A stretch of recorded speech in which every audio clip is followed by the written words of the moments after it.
नमस्कार दोस्तों, स्वागत है आप लोगों का। आज बात करेंगे पुड्डा की ई ऑक्शन की।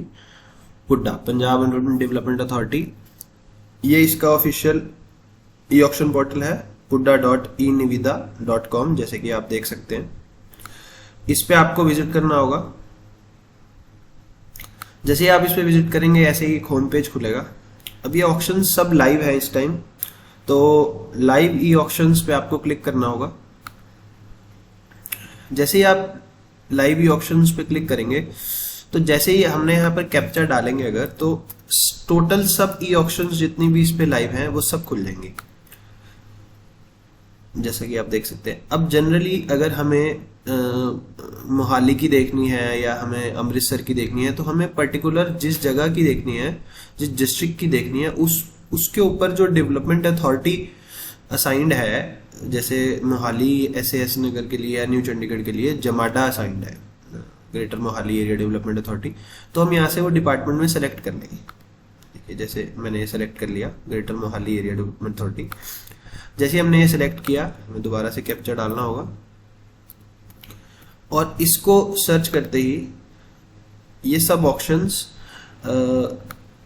जो जमाडा के अंडर आती हैं वो आपके सामने दिखने लग जाएंगी। अब हमें किसी पर्टिकुलर प्रॉपर्टी को जब लेना है तो हमें सबसे पहले ये देखना होगा कि ऑप्शंस में कौन कौन सी प्रॉपर्टी आई है, उसका क्या वैल्यू है, क्या रिजर्व प्राइस है जिससे ऑप्शन शुरू होगी।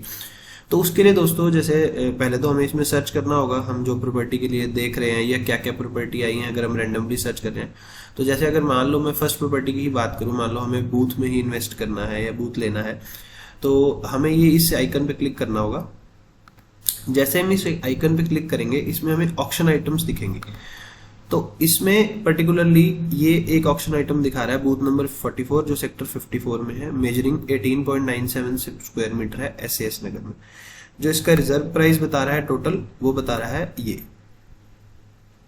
ये आप देख सकते हैं, ये 50,21,738। इससे बोली शुरू होगी, मतलब इसके ऊपर आपको बिड करना हो। ठीक है, इसे मैं क्लोज कर देता हूं। अब इसके साथ और जो दिखा रहा है चीजें, वो ये दिखा रहा है view auction documents. Auction documents में क्या है, आप ऑक्शन की पॉलिसी देख सकते हैं, आप बूथ की लिस्ट देख सकते हैं और मैप देख सकते हैं जहां पर जिस पर्टिकुलर एरिया में ये सिचुएटेड है। तो उस एरिया में जैसे मार्केट है 654 की, उसमें ये कहां पर 44 नंबर सिचुएटेड है, आगे है, पीछे है, नॉर्थ फेसिंग है, ईस्ट फेसिंग है, वो आपको ये अगर मैप यहाँ से आप डाउनलोड करेंगे मैप दिख जाएगा। ठीक है, मैप आप अपना डाउनलोड करके देख सकते हैं। मैं आपको जनरली ये दिखा रहा हूं कि इसकी ई ऑक्शन पॉलिसी, और ये जो ई ऑक्शन पॉलिसी ये मैंने पहले से खोली हुई है। अगर इसको डाउनलोड करेंगे तो ये पॉलिसी खुलेगी दोस्तों। ये पॉलिसी क्या कहती है कि किसी भी रेजिडेंशियल साइट के लिए आपको EMD 1 लाख रुपए भरना होगा, ये लिखा हुआ है, और किसी भी कमर्शियल के लिए 2 लाख रुपए भरना होगा, और जो चंक्स होंगे, बड़ी साइट्स होंगी, इंस्टीट्यूशनल साइट्स होंगी, उसके लिए अलग अलग लिखा हुआ है। तो अगर हम एक मान लीजिए एक रेजिडेंशियल साइट ले रहे हैं, तो हमें क्या करना होगा उसके लिए। अब चंक साइट्स को छोड़ देते हैं, अदर देन चंक साइट्स है, अगर रेजिडेंशियल है, कमर्शियल है, सबसे बड़ी बात यह है कि अलॉटमेंट लेटर जो अगर आप पहले H1 आ जाते हैं, आपने सबसे ज्यादा बिड दी है, तो आपको 30th डे तक 10% बिड अमाउंट का डिपॉजिट कराना होगा प्लस 2% कैंसर सेस के साथ। उसके बाद जब आप ये कर देंगे 10%, तो 30th डे को आपको अलॉटमेंट लेटर इशू हो जाएगा। अलॉटमेंट लेटर के इशू होने के 5 दिन के अंदर अंदर आपको 15% और जमा कराने होंगे पेमेंट ऑन अलॉटमेंट, जो मिला के 25% हो जाएगा। ठीक है, ये आपको ध्यान रखना है कि ये पेमेंट प्लान इसका ये है। 75% आपको जो अमाउंट है वो 8 ईयरली इंस्टॉलमेंट और 6 महीने के बाद से 6 महीने के बाद आपको 8 हाफ ईयरली इंस्टॉलमेंट्स में वो पे करना होगा। आप इसे लमसम में भी पे कर सकते हैं। ठीक है, उसके लिए ये कुछ रिबेट भी है। एक ये इस पे 9.5% इंटरेस्ट भी है, जो बैलेंस पेमेंट होगा, जो किस्तें बनेंगी उसमें आपको इंटरेस्ट भी पे करना होगा। अगर आप लमसम में पे करते हैं तो आपको 7.5%, जो 25% तो आपको करना ही करना है, जो 75% जो आपका बचा है, अगर आप उसको वन शॉट में कर देते हैं 60 दिन के अंदर अंदर अलॉटमेंट लेटर इशू होने के बाद, तो आपको 7.5% का उसमें डिस्काउंट भी मिलेगा। फर्ज कीजिए आपने 1 करोड़ रुपए की प्रॉपर्टी ली, तो आपको 25 लाख रुपए तो पे करने होंगे। 10 लाख रुपए आपको पे करने होंगे जब आप ऑक्शन जीत जाएंगे। उसके बाद आपको अलॉटमेंट लेटर इशू होगा, फिर आपको 15 लाख रुपए और पे करने होंगे 5 दिन के अंदर अंदर। और जो बाकी 75 लाख रुपए आपके बचे हैं, तो वो आपको या तो आप उसकी किस्तें बनवा लीजिए, किस्तें पे इंटरेस्ट लगेगा, 8 हाफ ईयरली किस्तें बन जाएंगी। और अगर 8 किस्तें नहीं बनाते हैं तो आपको लमसम देते हैं, तो आपको 7.5% का जो बैलेंस अमाउंट है 75 लाख पे 7.5% डिस्काउंट देकर भी आप उसे ले सकते हैं, वन शॉट पेमेंट। ठीक है, इसमें दोस्तों एक चीज का बहुत ध्यान रखना है कि ये साफ साफ इन्होंने लिखा हुआ है कि अगर आप जो अलॉटमेंट लेटर लेने के बाद 5 वर्किंग डेज में अगर आप पेमेंट नहीं करते हैं कुछ भी रीजन की वजह से, तो आपकी अलॉटमेंट कैंसिल्ड है और हम माना जाएगा, आपको कोई रिफंड नहीं मिलेगा। तो ये अपना टाइम लिमिट्स का बहुत जरूर से ध्यान रखें, इसीलिए सबसे पहले मैंने आपको यही चीज ओपन करके दिखाई है। दूसरी चीज इसमें दोस्तों है जो हमने अभी ओपन किया था, जो इसमें ऑक्शन डॉक्यूमेंट्स में था, वो था ये बूथ 1 वाला। इसमें क्या है, इस टाइप के और कितने हैं ये देखिए, ये फाइल खुलेगी इसके बाद। एक 44 है, एक 14 कॉर्नर है। ये टोटल कमर्शियल बूथ्स कितने आए हुए हैं वो सारे एक लिस्ट में इसके साथ ये आपको खुल के दिख रहे हैं। मैं जूम कर देता हूँ, तो ये हमने 44 के लिए खोला, तो उसके साथ इसने सारा चीज, अब इसमें सारी डिटेल्स है, क्या साइज है, कितना एरिया है, कितनी पार्टिसिपेशन फीस है, 2 लाख है क्योंकि कमर्शियल है, रिजर्व प्राइस स्क्वायर मीटर्स में है 2,64,720 रुपए 1 स्क्वायर मीटर के। तो ये था 18.97 स्क्वायर मीटर, तो टोटल बन गया 50,21,738 रुपए से बोली शुरू होगी। और आपको ग्राउंड कवरेज 100% है, FAR 1 है, मतलब आप पूरा इसको कवर कर सकते हैं, कुछ भी आपको उसमें छोड़ना नहीं है। तो ये सारी चीजें दोस्तों आप ऐसे चेक कर सकते हैं। और अब जो इसमें हमने तीसरा छोड़ा है, ये अगर आप देखना चाहें तो इसमें तीसरा सिर्फ मैप है, आप उसको डाउनलोड करके और यहाँ से डाउनलोड हो जाएगा, और उसके बाद उसको देख के पर्टिकुलर मैप कहाँ लोकेशन कहाँ पर आपका प्लॉट है वो जरूर देखें। और सबसे बड़ी बात दोस्तों, मौके पर जाकर लोकेशन जरूर चेक करें, वहां पर क्या है, आसपास क्या है, इसका रेट क्या अभी बाजार में इस टाइम उस जो अभी बिके हैं या अभी लास्ट जो प्लॉट्स बिके हैं वहां क्या रेट है, पूरा एनालाइजेशन करें तब जाके प्लॉट लें। अब जैसे कि मान लो हमने ये प्लॉट पसंद आ गया, हमारा मन है कि हम इसे भरना चाहते हैं, तो हम फिर से होम पे जाएंगे। होम पे जाने के बाद हम ये सबसे ऊपर है बिडर एनरोलमेंट, इस पे क्लिक करेंगे। हमें रजिस्ट्रेशन करना होगा ना, अगर हमें ऑक्शन में पार्ट लेना है, तो सबसे पहला प्रोसेस यही है। इसमें दोस्तों ये चीजें देखो पूछ रहा है, आपको एक यूजर आईडी अपने खुद से बनानी होगी। मान लो मैं ये यूजर आईडी बनाता हूं, तो ये अगर पहले से टेकन होगी तो कह देगा ऑलरेडी एग्जिस्ट। तो आपको यहाँ पर अपनी सारी यूजर आईडी, जो भी आप एक यूनिक यूजर आईडी बना लेंगे। अब यूजर टाइप डालना होगा, इंडिविजुअल है अगर आप, ठीक है, अगर किसी कंपनी के नाम से लेते तो कंपनी सिलेक्ट कर लेंगे, इंडिविजुअल सिलेक्ट कर लेते हैं। नेशनैलिटी इंडियन है या फॉरेन है वो भी सिलेक्ट करना होगा।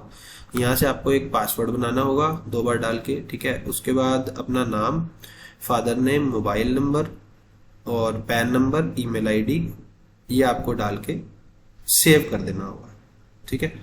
तो हम ये सारी डिटेल्स फिल करते हैं और सेव करते हैं। तो जैसे ही हमने सेव करके नेक्स्ट किया दोस्तों, ये नेक्स्ट स्क्रीन खुल गई है। अभी हमसे डिटेल्स पूछ रहा है, Aadhaar number, address, country, state, city, pin code, ये सब डिटेल्स भी आपको फिल करनी होगी। और एक रिफंड अकाउंट डिटेल्स फिल करनी होगी।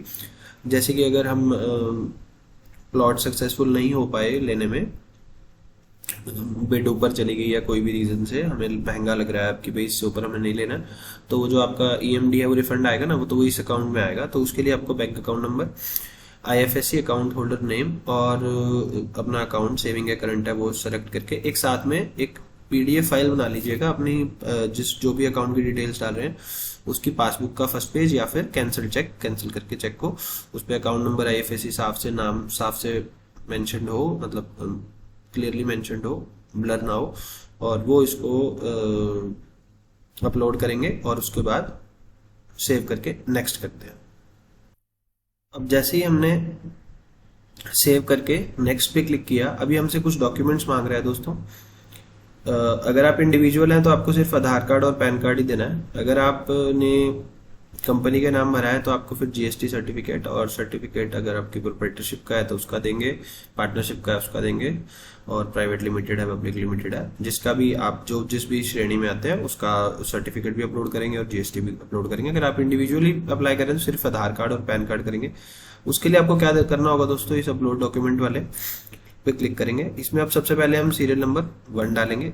ध्यान रखिएगा दोस्तों, हमें सेल्फ अटेस्टेड कॉपीज चाहिए, कोई नोटरी अटेस्टेड नहीं चाहिए। तो नॉर्मली अपने आधार कार्ड का एक black and white colour print लीजिए, उसे नीचे साइन कर दीजिए अपने, और उसका एक पीडीएफ फाइल बनाकर यहाँ से उसे अपलोड कर दीजिए। सीरियल नंबर 1 लिख दिया, आधार कार्ड लिख दिया, और यहाँ से हम अपना उसको अपलोड कर देंगे।